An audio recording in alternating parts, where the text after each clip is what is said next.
You know, there's some things I forgot to tell you guys, and they're really important. Number one, he hates bright lights. We know that. But you got to keep him out of the sunlight. Sunlight will kill him. Number two, keep him away from water. Don't give him any water to drink. And whatever you do, don't give him a bath. And probably the most important thing, don't ever feed him after midnight.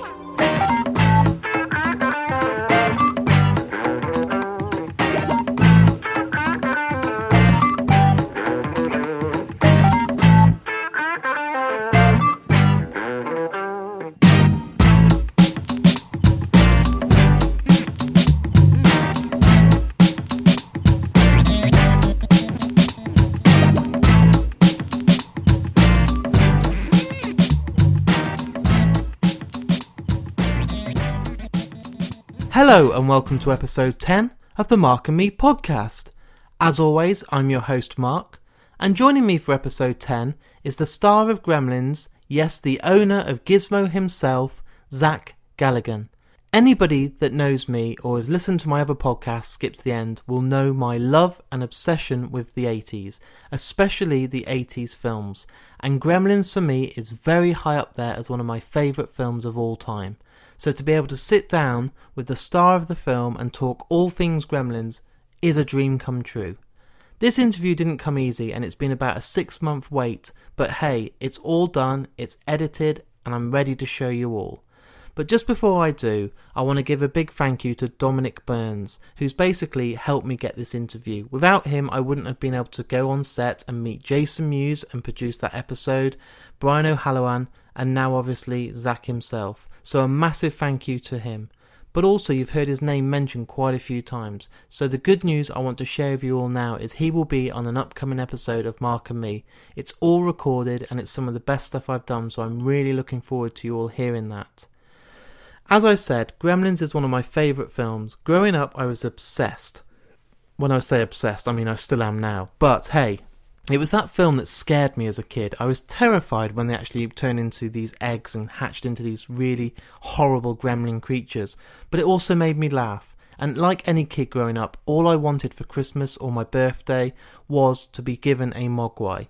All I wanted was to be Billy and have that Christmas present or birthday present of this cage with a little gremlin in.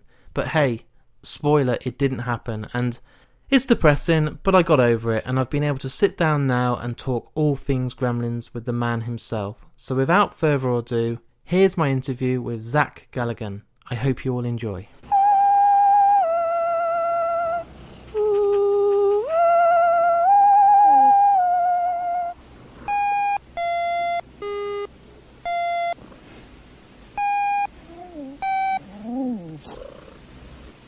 So my first question today for you, Zach, is did you want to be an actor when you were very young and you were growing up? I think I did. I'm not sure that I really believed that being an actor was possible when I was younger, and then it kind of fell in my lap, really.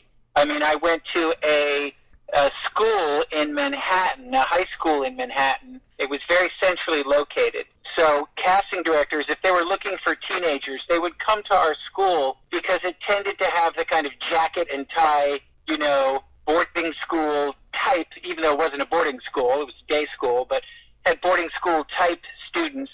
So, you know, I'd been in school plays and camp plays and all sorts of theater since I was literally about 6 or 7 years old. And then after about 10 years of doing that, I noticed that people started coming to my school and asking, you know, for applicants to audition for actual film and television projects. So eventually, one day a casting director came in, and my drama teacher recommended me, and I tried out, and I did very well, although I didn't get the part.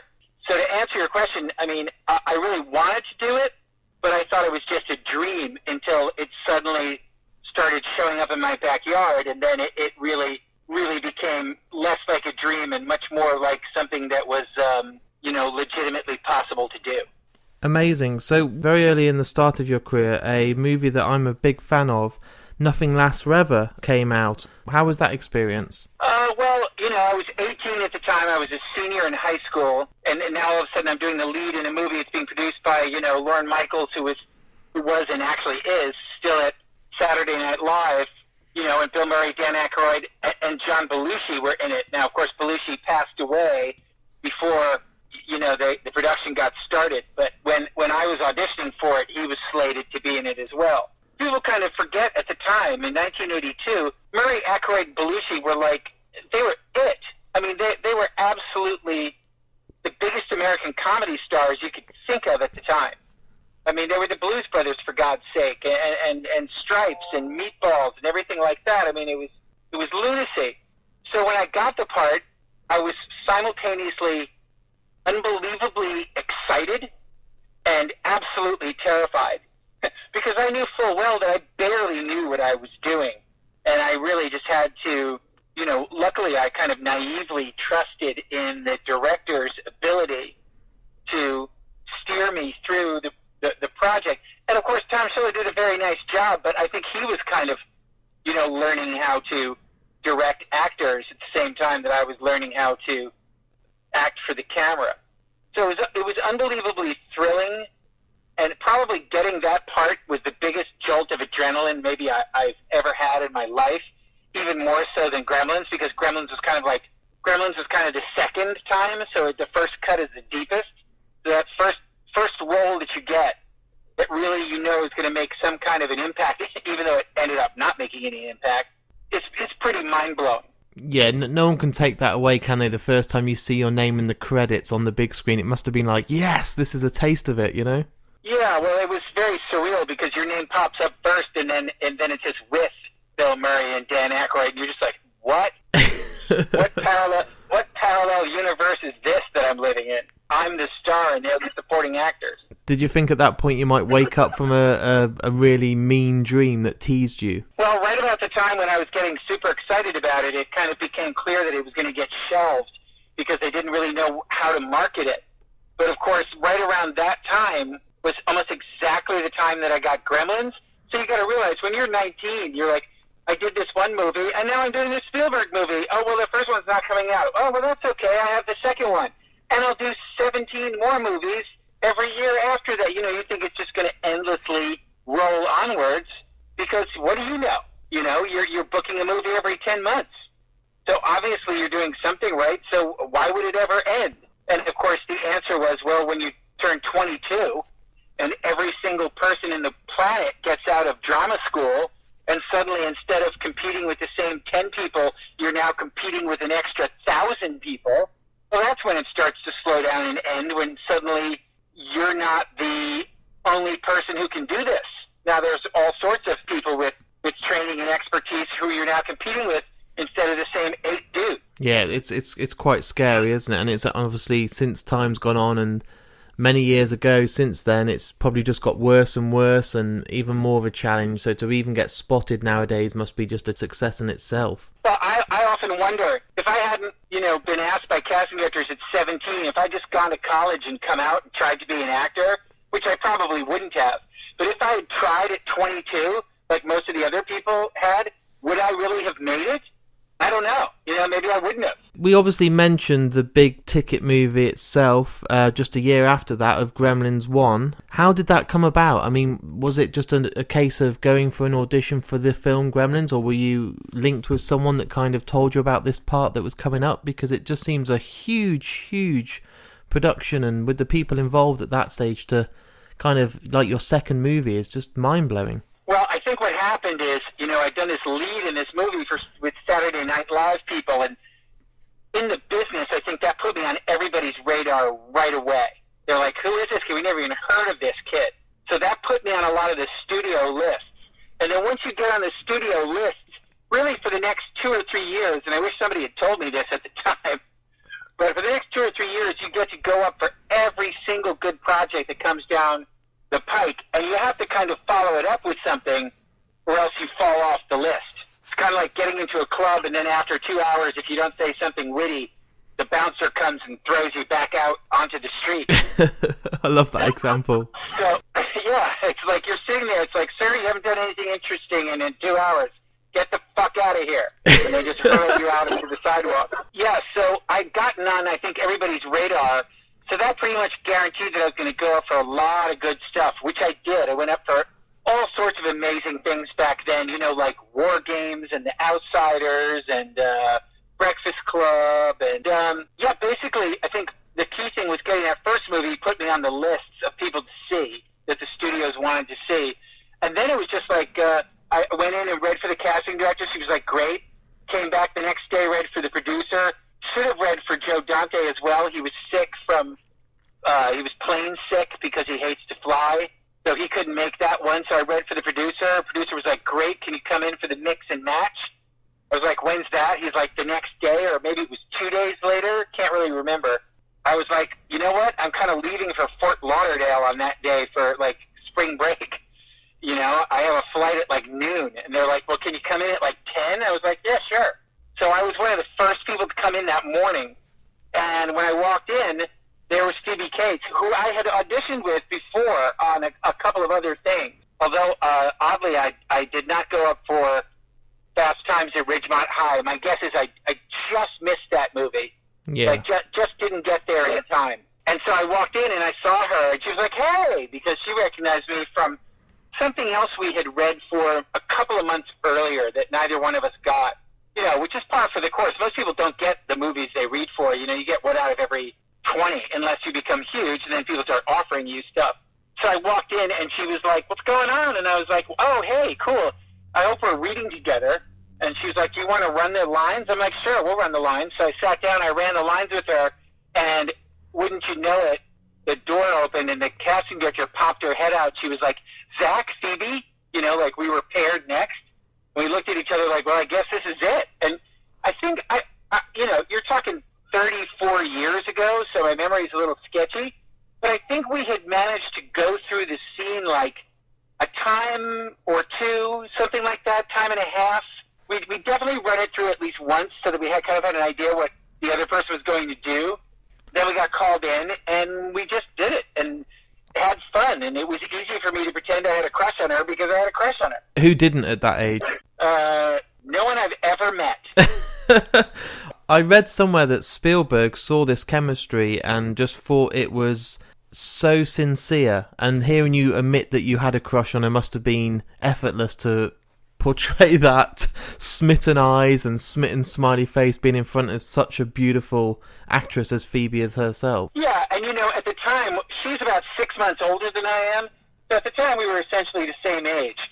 So it's perfectly okay for me to be gaga over someone who's my own age. It's not like a 50-year-old dude leering over a 19-year-old. Yeah. I was 19 too. So I was like, oh my God, look at this woman standing next to me, young woman. Because even though she was 19, she kind of looked more like 16.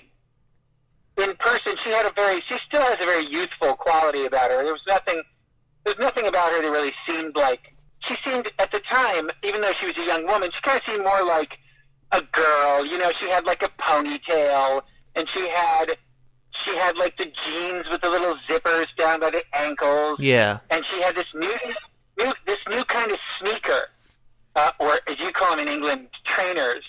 Yeah. She had this new kind of trainers that I'd never heard of before in my life. I said, what are those? She goes, oh, it's this new brand called Reeboks. I was like, Reeboks? What are those? That just gives you an idea of like how long ago it was. You're looking at these trainers thinking, I wonder if they will ever take off or not. I've never heard of Reebok. Yeah, I swear to God, I remember thinking to myself, like, oh, that's some trendy thing that, girls wear that won't last or whatever. I really do remember thinking something like that. So, yeah, apparently, I've never spoken to Spielberg about it, but I've spoken to Joe Dante about it because, every time I get a part, even nowadays, I'll come up to the people who hire me and say something along the lines of, hey, I'm just curious, what did I do to get this part? Because obviously, whatever you're doing that's correct, you want to continue to repeat it. You want to reinforce your good habits. So, I said, what did I do to get this role? Well, that's what I asked Joe Dante, and he goes, well, you guys just really had good chemistry, and he goes, actually, do you remember at the end of the audition when the scene was over and you put your head on Phoebe's shoulder and kind of sighed a little bit? I was like, oh, yeah, I remember that, because I didn't know what to say. And, a lot of times, instead of calling cut, the director would just let the scene kind of play out, see what little extra bits and pieces the actors will give them at the very end, because as an actor, you're instructed to keep working and working and working until you hear the cut signal. Yeah. So if nobody calls cut, you seriously should just keep acting and start improvising and conversing and everything, for 5 minutes to, an hour until the person finally says, okay, you can stop. So we got to the last line, and Joe just didn't call cut. I guess he wanted to see what was going to go on.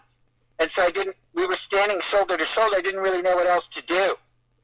So I just kind of looked at the camera, like right into the lens, and kind of put my head on her shoulder and went like, sigh, like, look at this beautiful woman that I'll never, ever have a chance to get in a billion years. Something kind of like that. And apparently Spielberg saw that, according to Joe Dante, he saw that, and he said, oh my God, look at that. He's in love with her already. I don't need to see anything else. Wow. He didn't even see any of the other couples that were on the rest of the tape once they saw that. That's an incredible story. So at this point, obviously, you're the young age of 19. You're on set with some very, very big established actors. How was it kind of being on your first day and seeing these really good actors that have been in the business many years? It must have been a bit of a head fuck. You must have been like, shit, this is really happening. Well, after Nothing Lasts Forever, I'd also done a TV movie called Prisoner Without a Name, Cell Without a Number, where I played Roy Scheider and the great Norwegian actress Liv Ullmann's son. And in the movie, along with Roy Scheider and Liv Ullmann, were Terry O'Quinn and Trini Alvarado and Sam Robards and all of these people who were kind of hot in the early 80s.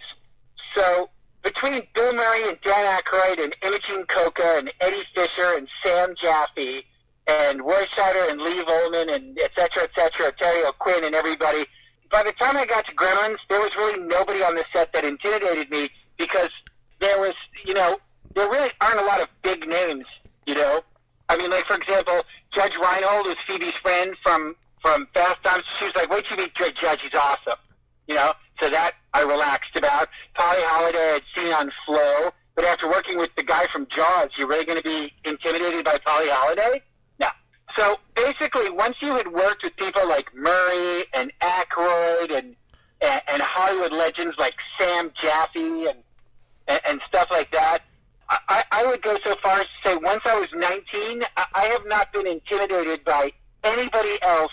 Since those formative experiences, I've never been intimidated by working with anybody. Because what you eventually realize is they're just really hardworking people who've just attained a lot of success. But at the end of the day, they're essentially just people. My guess is, even if, like, I had a scene with Meryl Streep, right now, I'd just be looking forward to it. I wouldn't be like, oh my God, I have to work with Meryl Streep, it's so scary. You just get used to it. That's awesome. That's really cool to hear. So, Gremlins for me is one of my favourite films of all time, and what was it like being on set working with these creatures and avoiding the animation and keeping these mechanics in place and having them in the bag and having controls with you? It must have been very unique. There was no CGI back then that they could even do, at least for the first one. And the only shot in the movie that isn't what we call animatronics or practical effects is the shot where you see all the gremlins spill into town for the first time, which is stop-motion animation, which is essentially like claymation. Yeah. By the time we got to the second one, there still wasn't really CGI to speak of. Or trust me, they would have pushed for it because it's so much cheaper. I can tell you this. Everything we did in Gremlins 1 and 2 was the cheapest way to do it, or the only way to do it. The only way that Joe Dante has resisted anything has been in the last 10 or 15 years, when he's resisted doing a Gremlins 3 because he hates CGI so much and thinks that it won't really work. Now that Chris Columbus seems to have grabbed hold of the Gremlins franchise, at least according to IMDb, if you look at the IMDb listing and some of his interviews, that seems to be what's happening.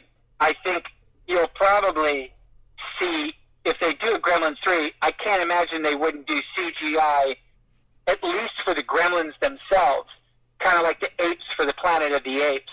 Yeah. I think there's a decent chance, although not definitive, I think there's a decent chance you could have practical effects for Gizmo. There was quite a unnatural gap between Gremlins 1 and Gremlins 2. Was this something to do with Joe Dante being reluctant to kind of go back and do another one, or was it cast problems or filming budgets? What was it that made it such a delay? Joe Dante told me is that a good movie, always starts with the script. They kept sending him scripts that Warner Brothers came up with. Gremlins in Vegas, Gremlins, I can't remember, doing something else. The Gremlins in Vegas one is the one concrete example that I remember. And Joe kept going like, no. And he said no so many times, the studio was so desperate that the studio came back to him and said, listen, you find something that you want to do, and we'll give you unlimited creative control and an unlimited budget within reason. And so Joe Dante said, okay. So he hired a writer, or he solicited writers, and that's where they came up with the Gremlins 2 script that eventually was made.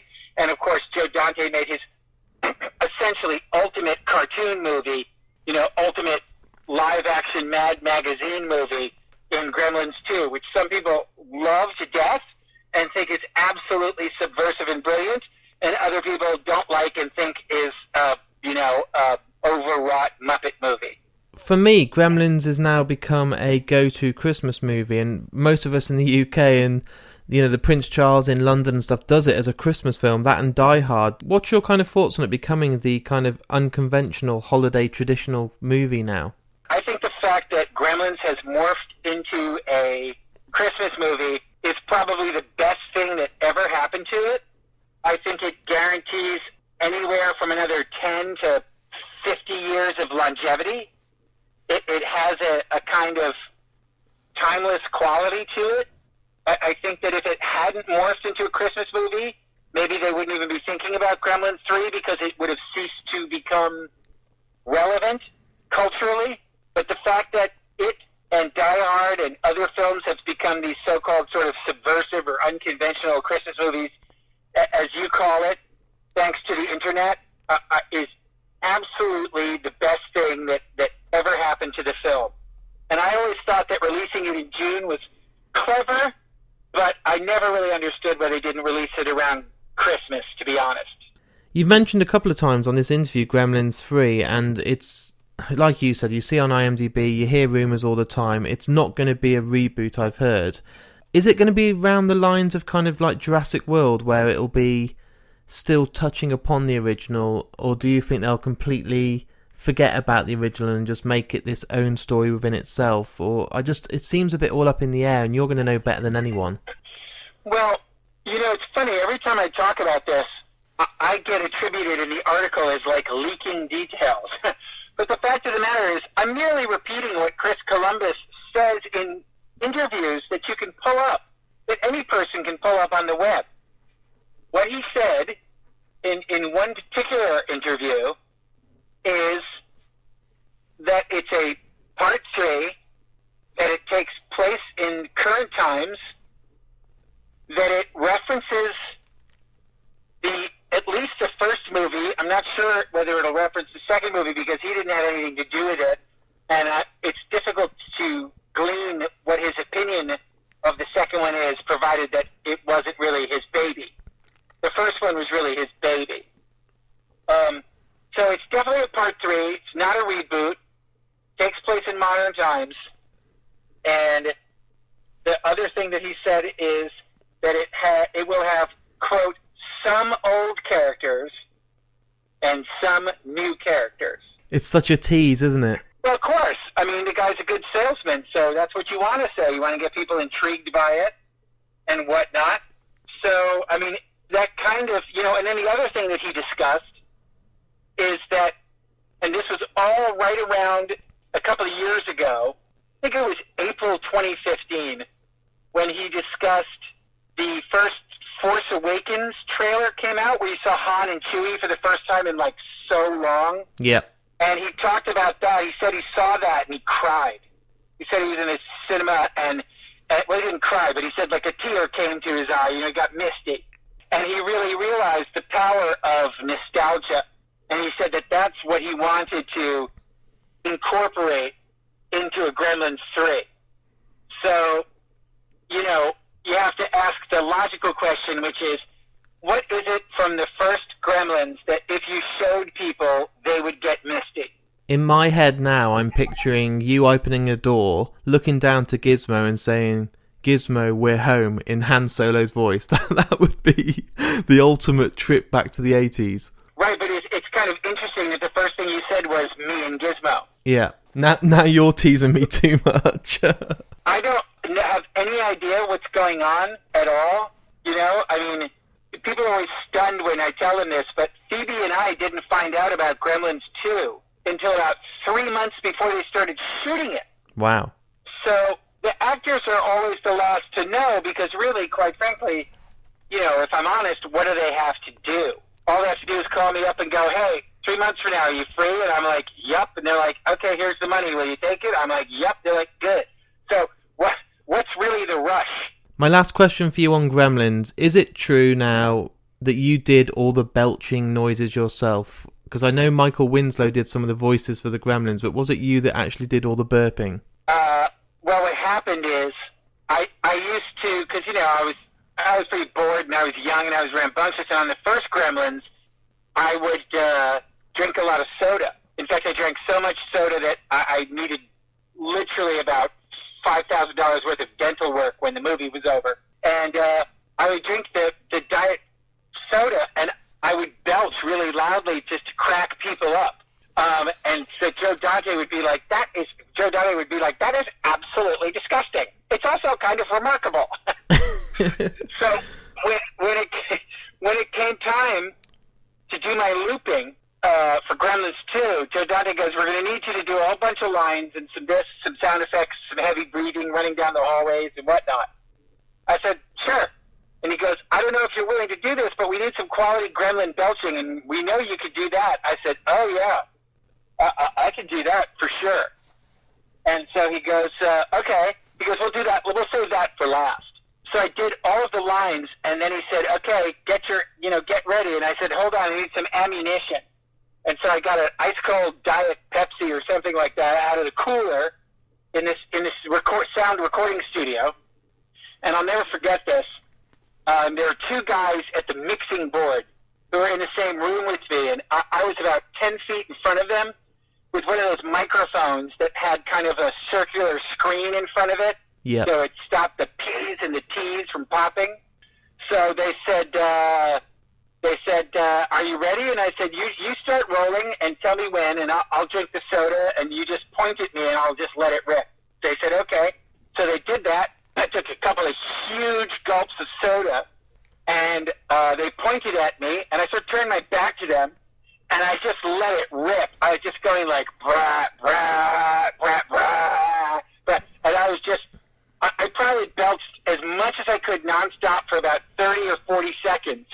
And then I turned around, and I said, "How was that?" And when I turned around, the two sound guys at the mixing board just had their heads down in their hands, laughing. They were trembling, and they didn't want they didn't want to bust into laughter and ruin the take. So they literally just put their head down like on their arms, and they were just weeping with laughter. And Joe Dante was sitting right behind them. They were cracking up, and I said, "How was that?" And Joe Dante was like, that was pretty impressive." Of course, he didn't find it as funny because he had heard it a billion times, but the sound people had never heard it before. So apparently, just to wrap this up, they used a lot of it in the movie, and then they took what they said was, I believe the quote was, the ripest belch that they could find, and they put it into this like Hollywood catalog of sound effects. Like, there are some sound effects that are on sort of a generic reel that everybody uses, like a generic gunshot or a generic door slam. And they found this one belch to be so good that they took out the old belch and put in mine. So now if you watch episodes of Seinfeld, you go back and watch them, whenever Kramer belches really loudly, it's actually my belch from Gremlins 2 that they're superimposing. That is mind-blowing, and I'm going to have to now go and re-watch Seinfeld just for that. And you can tell, if you take the two discs and two TVs and put them side by side, or you can do 2 YouTube clips, I guess. If you cue up the scene where the bat gremlin drinks the stuff and starts belching, or the vegetable gremlin, maybe it is, and then right next to it you cue up Kramer belching, you can tell it's the exact same burp. That's a claim to fame, that is. It certainly breaks the ice at cocktail parties. So obviously after Gremlins, you followed the movie up with a film called Surviving, and you got to again work with some great talent, the amazing Molly Ringwald and River Phoenix. Now, it must have just been a never-ending, all these amazing, like you said, you worked with Bill Murray in your debut and stuff, but I see those two as absolute 80s icons, to get to work with people like John Hughes and stuff. Was that a really good experience to come off the back of Gremlins for? Oh, it was one of the greatest experiences of my life. And the thing is, this is so funny you picked out Molly and River, because Molly had only done 16 Candles, so I was not particularly in awe of her. I was 20, she was 16. She was like a 10th grader. I didn't think anything of her. I thought she was very, very good and very talented, but I wasn't like, I'm in awe of her. She hadn't really done anything. And then River Phoenix was 15 years old and hadn't done anything at the time except Seven Brides for Seven Brothers, which was a TV movie which I hadn't seen. So he was totally unknown to me. Now, if you want to talk about being intimidated, I'm intimidated with my mom being Ellen Burstyn, who was in The Exorcist, which is a movie that I grew up with that scared the crap out of me and was the biggest movie of all time for 2 years until Jaws came along. So she was the one that intimidated me, and Marsha Mason to a lesser extent too. But everybody else, no one else on the movie even remotely intimidated me, just the ladies. The Exorcist itself, that is incredible. So what about the film Waxwork, which was completely different to pretty much anything I'd seen when I was growing up? That's one of the first ones I got on VHS and put it on, and it was just crazy. Was that as fun as you'd think it would be on set? Yeah, that was a really good time. It was a lot of work because we had sort of a short schedule. Like I remember shooting something like maybe 4 or 5 weeks, and the last scene with the crazy, insane battle, they came up to Tony Hickox and they were like, "Look, you're running over budget," and he's like, "Well, that's okay. We just have the battle sequence, and I'll be done in 3 days." And they were like, "No, you have 1 day to do the battle sequence." He was like, "1 day." I storyboarded it for like 90 shots. And they were like, "Well, guess you're going to have a busy day," and walked away. And so he had to compress about 90 shots into about 30 shots and shoot it all in 1 day. And to this day, if you see the Waxwork commentary that I do with him on the brand new Blu-rays, which are phenomenal, he talks about how he can't really watch the battle sequence because, it's a shadow of what he wanted to do in his head, because the bond company came in, the banks essentially came in and said, "We're pulling all your funds unless you finish it by tomorrow." That's mental. No pressure then at that point. Well, especially because it was Tony's first movie and he was only 28. Jesus, man, that must have been horrendous. I don't think anyone got much sleep that night. No, but luckily for Tony, his dad was a director, Douglas Hickox. So my guess is, and I don't know if he did this, but my guess is he could have, and his mother was an editor, Oscar-winning editor, still is, she's still alive. My guess is he could get on the phone and go, "What on earth do I do now?" And his director and editor, mom and dad, could have said something along the lines of, "You simply have to combine, shots 1, 2, and 3 with shots 4, 5, and 6. You know what I mean? Yeah. But yes, he was stressed out to the max. So you've recently been not too far from my home in Derby, working on Jason Mewes' debut Madness in the Method, filming in Derby, and you're a big fan of the UK. I saw you were here in London for the Prince Charles, and are you a big lover of us over here in the pond? I have always been an Anglophile ever since I was a kid. Basically, from the first time I saw Thunderbirds and Captain Scarlet and all the Jerry Anderson stuff, and obviously the Beatles and the Beatles cartoons, all the way up through UFO and Monty Python. So literally most of the stuff that I gravitated towards in America, Patrick McGowan's The Prisoner. I mean, I was watching The Prisoner when I was 5. Like, what is that? And what is happening? And why do I feel incredibly uncomfortable watching this show? And Mommy is this giant white ball going to come out of nowhere and eat me? And so I don't know, have you ever seen that show? I've not, but I'm going to check it out now just from your description. Yeah, you've got to see it. Anyway, almost all the culture that I truly loved was British culture, even over here in America. And I liked American culture too, but I just loved the British culture, always have, specifically the English culture, and I continue to this day.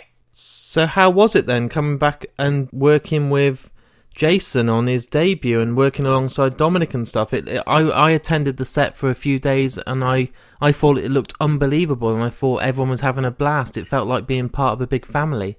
Well, I was only there, I only shot one day, but I told Dominic, who I'd worked with before, if you're going to fly me over there for one day, I need 2 days on either side because that trip is just a killer. And I said, and besides, I want to hang out and have fun with you guys. So he was like, no problem. So I flew over and had kind of a day off, and then I visited the set and kind of drank in the vibe, and it seemed really fun. And so that night, rather than being nervous, I couldn't wait to go to set the next day, went to set the next day, and just had one of the better shoots of my life. Just so much fun. It was like 5 days crammed into one. And then afterwards, I went home. I could barely sleep. I was all excited. This is just January, by the way. And then I got up the next day. I was like, what am I going to do with my free day in Derby? And I was like, you know what? The set is right down the road. I'm just going to go back to the set. So I went back to the set and hung out and watched, and they actually stuck me in another scene because I was there. And the whole thing was just it was like, it was a big, fun, family kind of feeling to it that was really, really pleasant, and I think the movie's going to be very, very good. I'm excited about it. That's exactly it. I was on set. I saw Jason behind the camera, also being in front of it. Brian's part looked brilliant. There was Vinnie Jones. There was Stan Lee footage. There was Kevin Smith, yourself. And I was just thinking, this film is going to be a hit. This is literally looking unbelievable, and it's not even hit the editing room yet. So I'm just so excited for the next sort of 6 months to see the build up. And I know Dominic's now pretty much finished the first edit, so it's going to be really exciting to see you and all those guys back on the screen again together. Yeah, and I think there's a trailer coming soon. I saw an early trailer that they had cut from the stuff that they did in LA, and that was sort of just designed to kind of get people excited about it, and that was really good. So now I can't imagine what the trailer will look like with all the Derby stuff put in. So, yeah, I mean, here's the bottom line. I'm probably only in the movie about 7 or 8 minutes, but, it's not the quantity, really. It's the quality. Well, I'm really looking forward to seeing it, and I'll let you go shortly, but I just want to know, what's the future looking like for yourself? Obviously, you might get a phone call one day saying, are you available in 6 months? We're doing Gremlins 3, but are you doing lots of more Comic-Cons, and are you going out meeting fans and doing more screenings, and have you got more work coming up in movies and TV? I don't have anything yet since Madness in the Method, but I'm still auditioning for stuff all the time. I go to conventions. I'm going to a convention this Friday in Phoenix, Arizona, and I go to as diverse places as Calgary, and I'm actually going to be heading over to the UK in September. I'm doing 2 conventions in September, one in Gloucester and one in Northampton. So I'm still traveling around, spreading the word, and just enjoying this part of my life at the moment.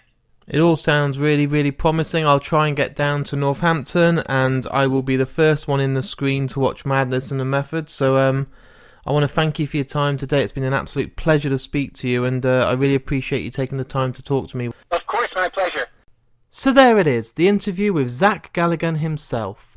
I just want to say a big thanks to Zach for taking the time to talk to me. I wasn't joking at the start of this episode. It really has been probably closer to 12 months coming, this interview.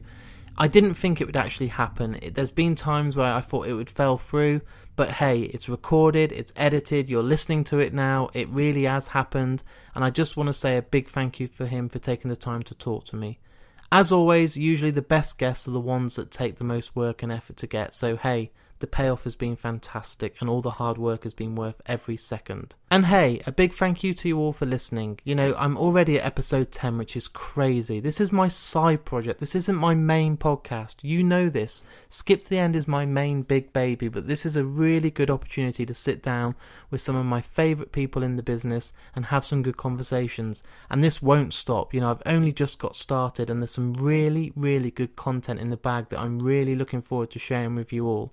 I've been really, really busy the last couple of months getting as much content as I can. I've got some interviews already recorded. I've got some scheduled that I'm going to go and conduct over the next few weeks. So it's going to be very busy. But hey, that means more content for all of you out there. So thank you for tuning in. I appreciate how busy our lives are. So to take kind of 45 minutes to an hour of your time to listen to me means the world. I've seen lots of tweets on the last episode for Twin Peaks. People absolutely love Sherilyn Fenn and the interview was very, very good and I'm so happy with it. So thank you for the great tweets, the feedback on Facebook, the emails I've been getting. I've even been reading some on Instagram, so keep those comments coming. If you guys are enjoying it, I'm going nowhere. I'm going to be releasing episodes as much as I can. I plan to release my next episode in about 2 weeks' time. You know me by now, I'm not going to be telling you who it is. But hey, stay tuned to my social media, go on markandme.com for all the links. I'll be back, please stay safe, and I'll speak to you all again in a couple of weeks' time. Take it easy. Black hole sun, won't you come wash away